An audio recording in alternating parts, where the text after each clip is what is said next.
Testing, testing, testing. This thing on? Okay, it looks like it's on. All right.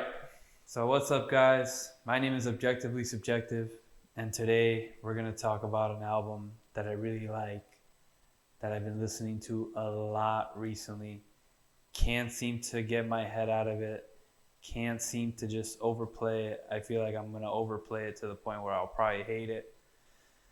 But it is what it is. That kind of the journey of music in a way. So the album that we're going to talk about today is Loss of Life. So this, if I'm not mistaken, this should be the fifth studio record by MGMT. The popular band that got popular off some very hit singles. I don't know if they were singles at the time. They came out a long time ago, so I can't remember.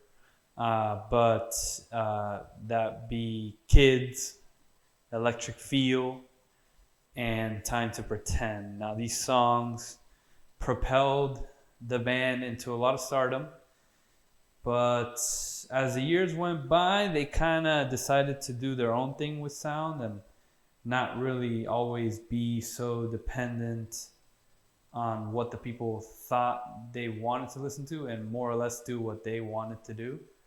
So I feel like this album, Loss of Life, is the perfect embodiment of that, of an album that we didn't necessarily expect, but it's still true to their core, and it's absolutely amazing.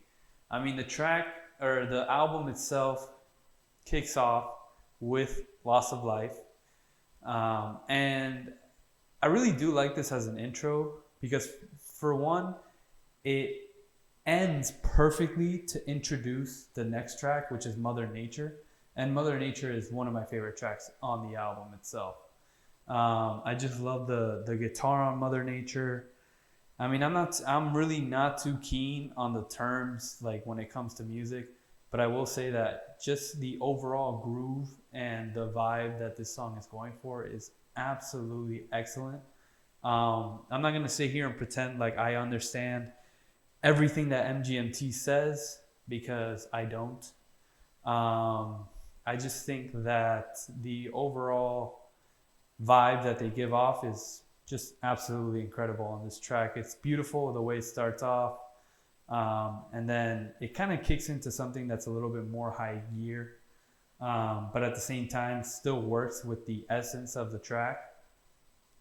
So I think after Mother Nature, which would probably be like my second favorite track on the album, we go into Dancing in Babylon.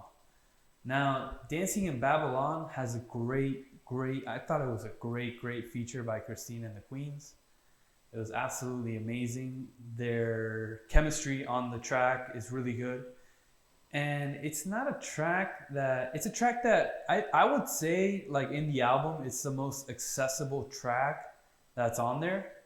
But at the same time, it's really not that accessible in terms of it just being, because when you really think about the entire album as a whole, there's really no radio hit. It's not a song that's going to be playing on the radio and it's going to be a hit to the degree that Kids, Electric Feel, and Time to Pretend were.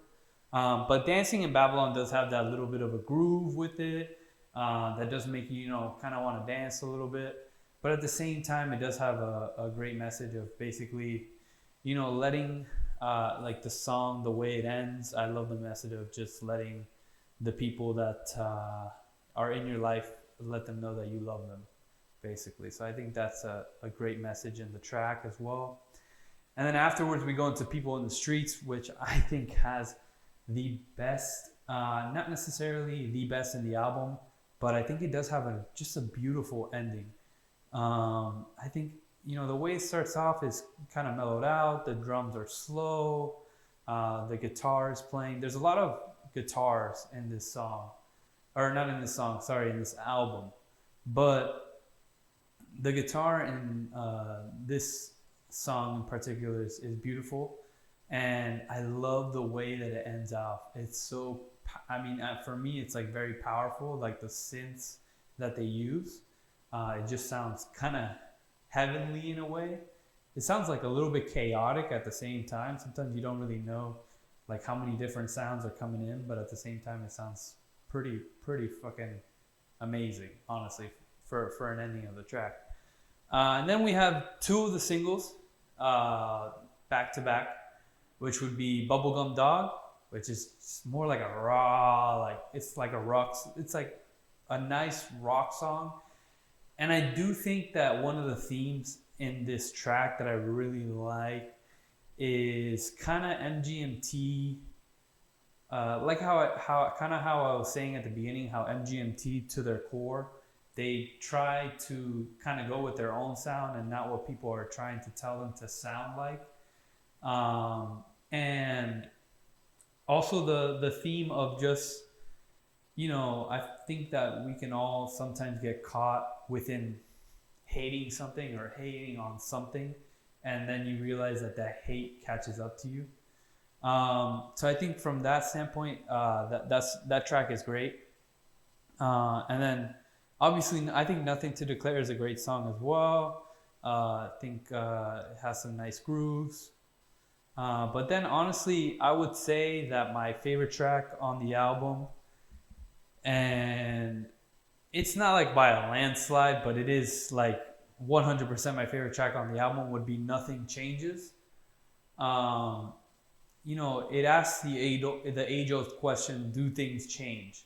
And that really makes you reflect on a lot of things, you know, like the friendships that we've had and the types of just like anything that has happened in the course of humanity. Do things ever really change? You know, things may look different, but at the same time, isn't it kind of just the same in a way? It's a little pessimistic, but at the same time, it ends off in a beautiful way, with the reference in specific to, if I butcher this, I'm sorry, I think it's Sisyphus. Yeah, I probably butchered that for sure. It's spelled Sisyphus.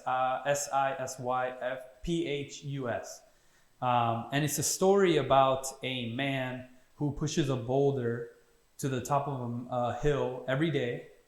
And once he's done pushing the boulder up the hill, the boulder falls back down again, and he repeats that cycle. So he's stuck in an endless cycle. And in the end of that track, Nothing Changes, Andrew Van Weingarten, he basically says, push the boulder off to the side, basically implicating that in a way things do change and you can cause that change yourself if you try to get yourself out of that cycle that you're in. So I think it has a beautiful poetic message, honestly. And the way that he sings that specific part of the track, the push the boulder off to the side, and he hits that very, very long note, is just eargasmic. It's orgasmic and it's eargasmic as well. It's just so good. I just love it so much. The next track, if I'm being honest, it's not my favorite. I would say it's my least favorite on the track. It's a Frady song. I don't necessarily have anything against this track, but I just think that there are tracks that are much, much better in the album. I think it drags on a little bit too much. I think it actually would have worked much better if it was just an interlude. The thing is, there's no actual interludes throughout this entire album except for like the first track. But I don't even know if you could count that as an interlude, because when is an interlude ever the first track? I don't even know. The next track after that would be I Wish I Was Joking. And for the most part, I do like this track. It does, you know, kind of emphasize. So like the main theme in the track is just basically him naming a bunch of different things like Disney on Ice or municipal parking, saying that he wishes he was joking. And it does have, I think it has a great chorus. The song, the chorus of the track itself is pretty good. I wish I was joking. It does sound a little bit like he's saying I wish I was choking, but the name of the track is I Wish I Was Joking, so I know he's saying I wish I was joking. Now, the last track would probably be my third favorite. So this is Loss of Life. I just love, like, I was instantly hooked by the little, I don't know what you would call it, maybe like a little piano, but it's not really a piano, it's like a key.